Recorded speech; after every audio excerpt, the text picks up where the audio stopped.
دوستوں، ڈاکٹر مفتی یاسر ندیم الواجدی صاحب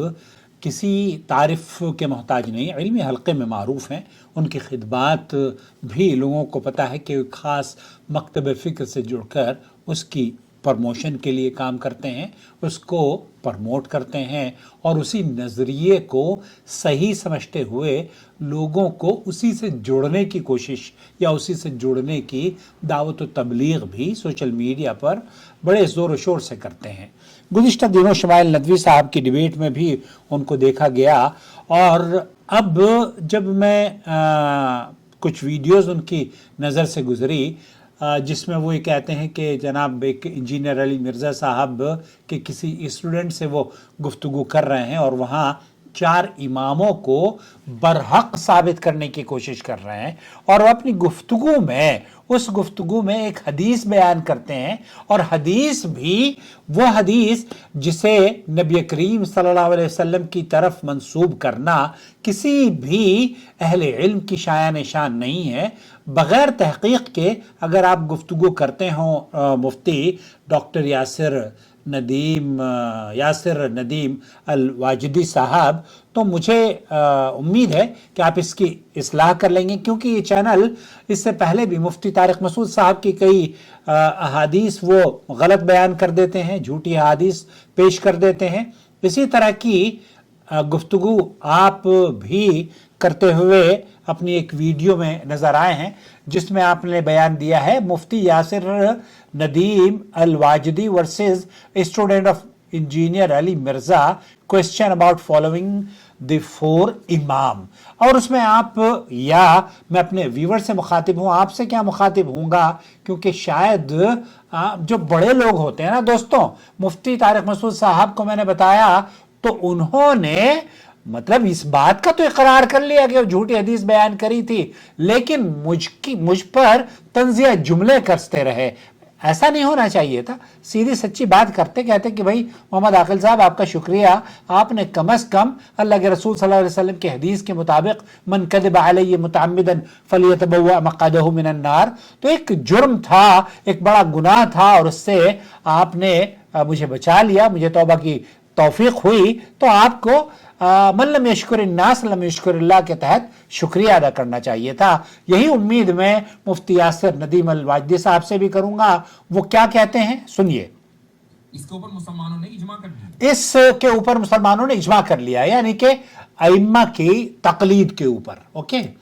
کچھ لوگ ہیں جو اس اجماع کو نہیں مانتے ہیں، کچھ لوگ ہیں جو اس امام کو نہیں مانتے ہیں، الگ مسئلہ ہے، یہ ایک الگ مسئلہ ہے۔ لیکن جب یہ اجماع ہو گیا تو قرآن کی روح سے اب جب یہ اجماع ہو گیا، اجماع کو اب آپ اسے اجماع کا نام دے رہے ہیں، چلیے اس پر وہ چیز ماننی چاہیے، اس کی ماننی چاہیے، یہ ان کا نقطہ نظر ہے۔ اچھا، اس بات کو ثابت کرنے کے لیے انہوں نے ایک حدیث پیش کری ہے، نبی کریم صلی اللہ علیہ وسلم کی طرف منسوب حدیث کی ہے، اور وہ آپ جان کر حیرت ہوگی کہ وہ نبی کریم صلی اللہ علیہ وسلم کی حدیث نہیں ہے۔ وہ نبی کریم صلی اللہ علیہ وسلم کی طرف حدیث کے الفاظ کسی محدث نے نقل نہیں کیے ہیں، کسی نے نہیں لکھا کہ یہ نبی کریم صلی اللہ علیہ وسلم کے الفاظ ہیں۔ تو مفتی یاسر ندیم الواجدی صاحب، آپ کو بہرحال اگر آپ کے پاس یہ دلیل یا اس طرح کی روایت موجود ہو، حدیث کے کتب کثیرہ کے ذخیرے میں آپ کو کہیں مل جائے، تو پھر ہمیں بتائیے گا پلیز کہ کس حدیث میں آپ نے یہ پڑھا ہے کہ یہ اللہ کے رسول صلی اللہ علیہ وسلم کی حدیث مبارکہ ہے، وہ کیا الفاظ ہیں؟ اسی طریقے سے ایک حدیث رسول اکرم صلی اللہ علیہ وسلم نے فرمایا، اس کو آپ دیکھیے، یہ بالکل بغیر کسی اس میں کوئی شک اور شبہ نہیں ہے، الفاظ ان کے بالکل واضح ہیں کہ نبی کریم صلی اللہ علیہ وسلم نے فرمایا کہ مسلمان جس چیز کو اچھا سمجھے وہ اچھی ہے، مسلمان جس چیز کو اچھا سمجھیں وہ اچھی ہے۔ اب یہ حدیث رسول ہے، انہوں نے یہ بیان دیا ہے، ما رآہ المسلمون حسنا فهو حسن، ما رآہ المسلمون حسنا فهو حسن۔ اب میں آپ کو اس قول کے بارے میں یہ دراصل ما رأى المسلمون حسنا فهو عند اللہ حسن حدیث رسول ہے، اور پھر اسی بنیاد پر یہ نتیجہ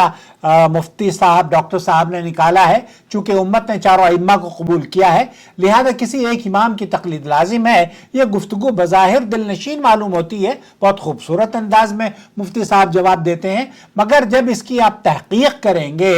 تو اس کو تحقیق کی کسوٹی پر پرکھیں گے تو پتہ چلے گا کہ بنیاد ہی کمزور گھڑی گئی ہے، اور علمی دنیا میں کمزور بنیاد پر مضبوط دعویٰ قائم نہیں کیا جا سکتا۔ کوئی بھی عمارت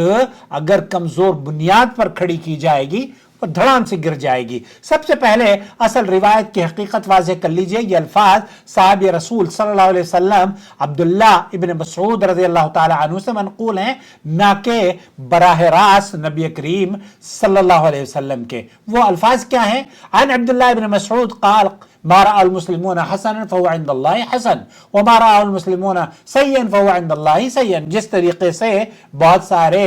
الفاظ نقل کیے گئے ہیں۔ عبداللہ بن مسعود فرماتے ہیں کہ جسے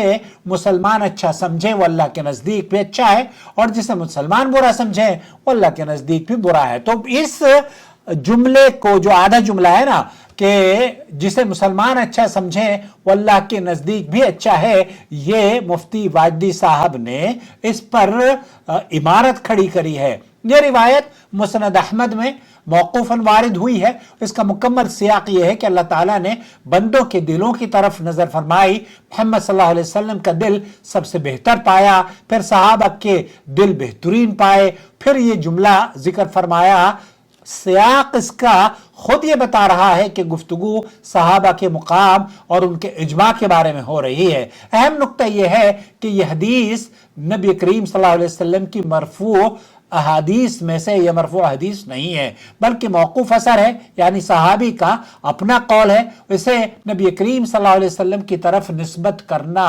درست نہیں ہے۔ علامہ البانی رحمۃ اللہ علیہ نے سلسلۃ الاحادیث الضعیفہ میں صراحت کی ہے کہ لا اصل له مرفوعا، یہ مرفوعا ثابت نہیں ہے۔ انہوں نے اسے موقوف صحیح قرار دیا، مگر نبی کریم صلی اللہ علیہ وسلم کا فرمان نہیں کہا۔ حافظ ذہبی نے بھی اسے موقوف بیان کیا، لیکن شیخ الاسلام وغیرہ نے بھی اسے اس بات کی وضاحت کے ساتھ بیان کیا کہ یہ نبی کریم صلی اللہ علیہ وسلم کی حدیث کہنا درست نہیں ہے، بلکہ عبداللہ ابن مسعود رضی اللہ تعالی عنہ کا صحیح قول اس کو کہا جا سکتا ہے، اور اس سے وہ مراد نہیں ہے جو کہ مفتی صاحب مفتی صاحب آپ کو بتانے کی کوشش کر رہے ہیں۔ یہاں ایک بنیادی اصول سمجھ لیجئے کہ قول صحابی محترم اور قابل قدر ہے، اس میں کوئی دو رائے نہیں ہے، مگر وہ قول رسول اکرم صلی اللہ علیہ وسلم کے برابر نہیں ہو سکتا۔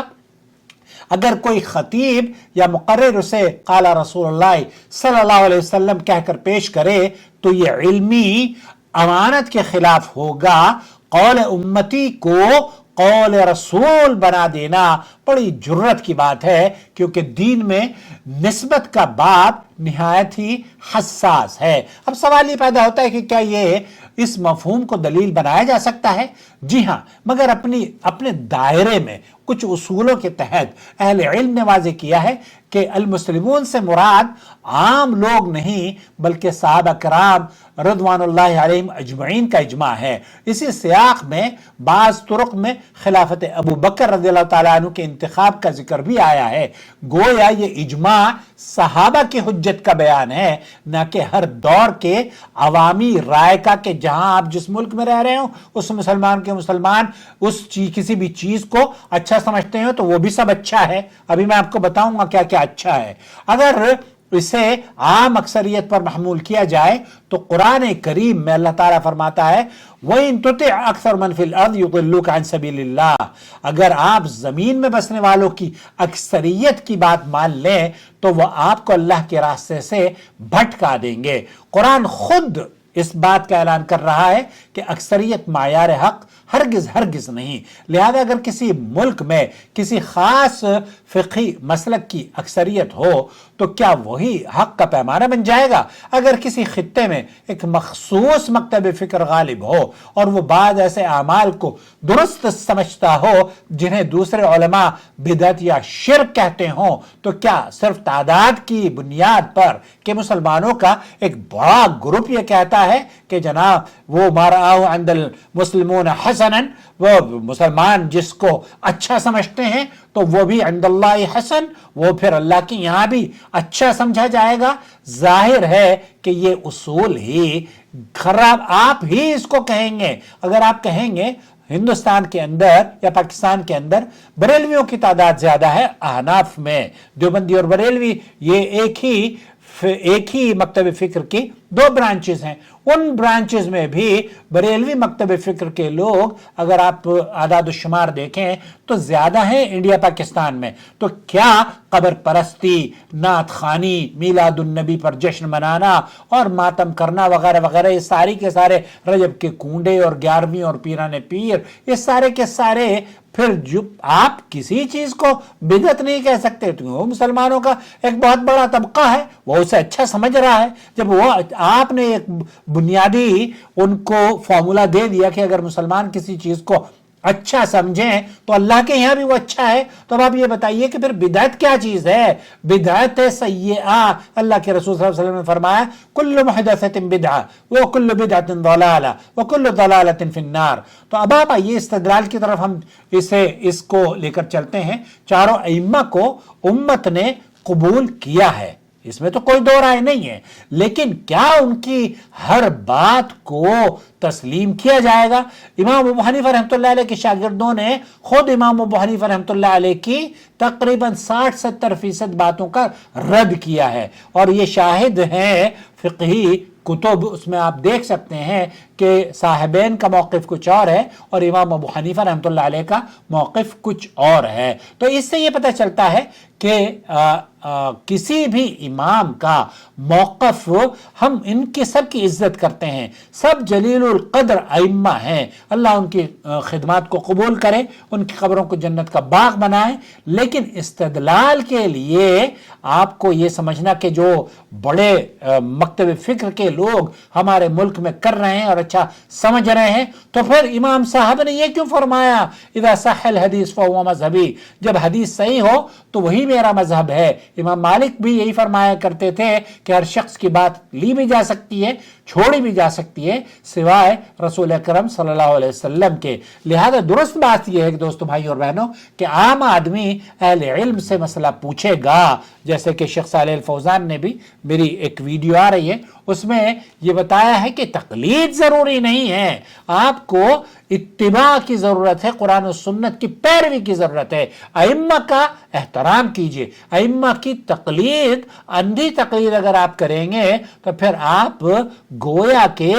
اگر آپ حنفی ہیں تو